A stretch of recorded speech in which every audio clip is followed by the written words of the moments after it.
ఏంటి సార్ ప్రభుత్వానికి సంబంధించినటువంటి తీరు, వాళ్ళు ఇచ్చినటువంటి ఎన్నికల మేనిఫెస్టోకి సంబంధించినటువంటి అంశాలు కావచ్చు, ఇప్పుడు అమలు చేసినటువంటి అంశాలు కావచ్చు, చాలా భిన్నంగా కనిపిస్తున్నాయి. మీరు దాని మీద చాలా పోరాటం చేస్తూ ఉన్నారు. మీరందరూ కూడా మాట్లాడుతూ వస్తున్నారు. ఏం చెప్తారు దీనికి సంబంధించి? ఎన్నికల్లో సహజంగా ఏ పార్టీ అయినా అధికారంలోకి రావడానికి వాగ్దానాలు చేయడం సహజము. హ్మ్. ఈ పార్టీ కూడా ఆ రకంగా వాగ్దానాలు చేసింది. దాంట్లో ఏం అనుమానం లేదు. హ్మ్. మరి ఇవాళ అధికారంలోకి వచ్చిన తర్వాత సహజంగా ఓటర్లు కూడా ఆశిస్తారు. ఎన్నికల సందర్భంలో చెప్పారు కాబట్టి మాకు చేయాలని. హ్మ్. పొలిటికల్ పార్టీస్ గా, అపోజిషన్ పార్టీస్ గా మేమేమంటాం? మేము మేము మేము మమ్మల్ని అడగమంటే మేము ఒకటే అడుగుతాం. మీరు ఏదైతే చెప్పారో చెప్పింది చేయాలి కదా అని అంటాం. హ్మ్. ఎందుకంటే మేము కొత్తగా డిమాండ్స్ పెట్టాలనుకున్నప్పుడు మేము కొద్దిగా ఆలోచించుకుంటాం తప్ప, ఓకే. ఆల్రెడీ మీరు వాగ్దానాలు చేసి అధికారంలోకి వచ్చిన తర్వాత, అందులో అధికారం చేపట్టి 6, 7 మాసాలు గడిచిన అనంతరం, హ్మ్. సహజంగా ఒక రాజకీయ పార్టీగా, ఒక ప్రతిపక్ష పార్టీగా, ప్రజల తరఫున పనిచేసే పార్టీలుగా హ్మ్. మేము సహజంగానే ప్రభుత్వాన్ని అడుగుతాం. హ్మ్. అయ్యా చంద్రబాబు నాయుడు గారు, మీరు ఎన్నికల సందర్భంలో అధికారానికి రాకముందు పలానా చెప్పారు. హ్మ్. వాటిని అమలు చేయండి అని మాత్రం మేము అడుగుతాం. ఓకే. ఓకే. దాన్ని అడగడమే తప్పన్నట్లుగా మాట్లాడడం కరెక్ట్ కాదు. ఓకే. హ్మ్. పవన్ కళ్యాణ్ గారి తీరు, మీరు గతంలో వాళ్ళకి సంబంధించి పొత్తులో ఉన్నారు. ఇప్పుడు ఆయన హిందుత్వాన్ని భుజానికెత్తుకొని ఆయన చేసేటువంటి వ్యాఖ్యలు, ఆయన మాట్లాడేటువంటి తీరును చూస్తున్నప్పుడు మీకు ఇది బీజేపీ వెనకుండి ఆడిస్తుందనుకోవాలా? ఎందుకంటే గతంలో మీరు కలిసి పనిచేసినటువంటి వ్యక్తులు కాబట్టి, ఆయన చూస్తున్నటువంటి విషయాలను చూస్తుంటే ఎలా అనిపిస్తుంది? పవన్ కళ్యాణ్ బేసికల్లీ ఆయన సెక్యులర్ వాది. దాంట్లో అనుమానం లేదు. ఆయన హ్మ్. కుటుంబం కూడా సెక్యులర్ కుటుంబము. హ్మ్. మెగా కుటుంబంలో చిరంజీవి గారు గాని, మిగతా వారు గాని వాళ్ళందరూ కూడా సెక్యులర్ భావాలతో పెరిగిన వారే. రా రా రాజకీయ రంగంలో గాని, చిత్రరంగంలో గాని వాళ్ళెప్పుడు కూడా సెక్యులర్ గానే వ్యవహరించారు. హ్మ్. వారు ఏనాడు కూడా మత అజెండా భుజాన వేసుకున్న వాళ్ళు కాదు. హ్మ్. మరి ఈ మన పవన్ కళ్యాణ్ గారు గూడా గతంలో మాతో పాటు కలిసి ఉన్నప్పుడు కొద్దిగా వామపక్ష భావాలు కలిగిన వాడిని నేను అని గూడా చెప్తా వచ్చాడు. అవును. అవును. హ్మ్. ఆ! ఇప్పుడు బీజేపీతో కలిశాడు గాబట్టి ఇప్పుడు మళ్ళీ సనాతనవాదం వాళ్ళ అజెండా నెత్తి మీద ఎత్తుకున్నాడు. హ్మ్. అది బీజేపీ, ఆర్ఎస్ఎస్ అజెండా అవుతుంది తప్పితే, అది జనసేన అజెండా అని నేనైతే అనుకోవడం లేదు. ఓకే. ఆ! ఎందుకంటే జనసేన పార్టీ గూడా అది సెక్యులర్ పార్టీనే. హ్మ్.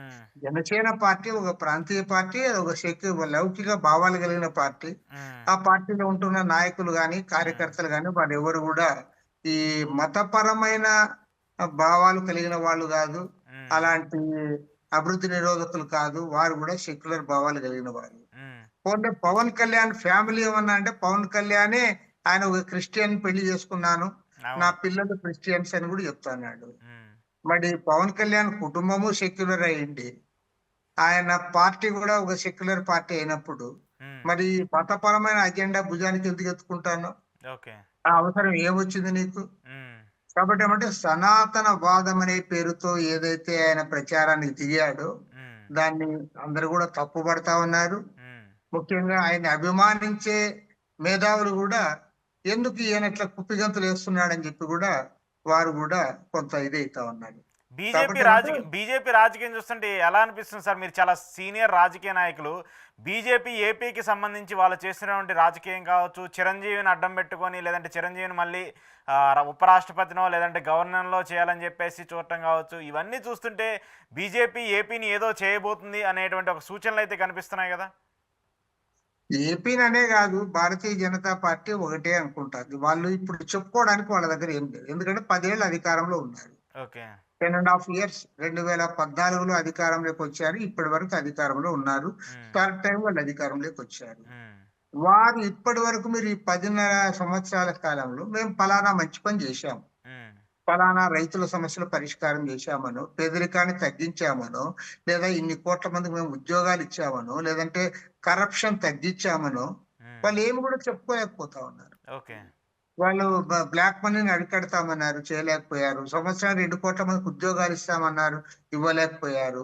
హ్మ్. తర్వాత ధరలు తగ్గిస్తామన్నారు, తగ్గించలేకపోయారు. కాబట్టి ఏమంటే వాళ్ళకి చెప్పుకోవడానికి ఏమీ లేక, హ్మ్. ప్రజల యొక్క మానసిక బలహీనతల పైన, ఓకే. వారి మత విశ్వాసాల పైన ఆధారపడి రాజకీయం చేస్తా ఉన్నారు. హ్మ్. హ్మ్. ఇప్పుడు అంతేగాని ఏం లేదు. ఈ హ్మ్. ఈ వారం నుంచి మనం చూస్తే వాళ్ళంతా వాళ్ళకి సంబంధించిన టీవీలన్నిట్లో గూడా కుంభమేళా గురించి ప్రచారం చేసుకుంటా ఉన్నారు. అవును.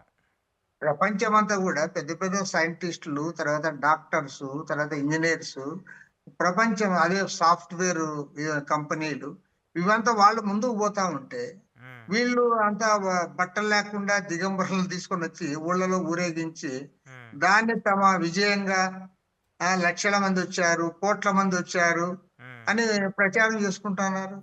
ఓకే.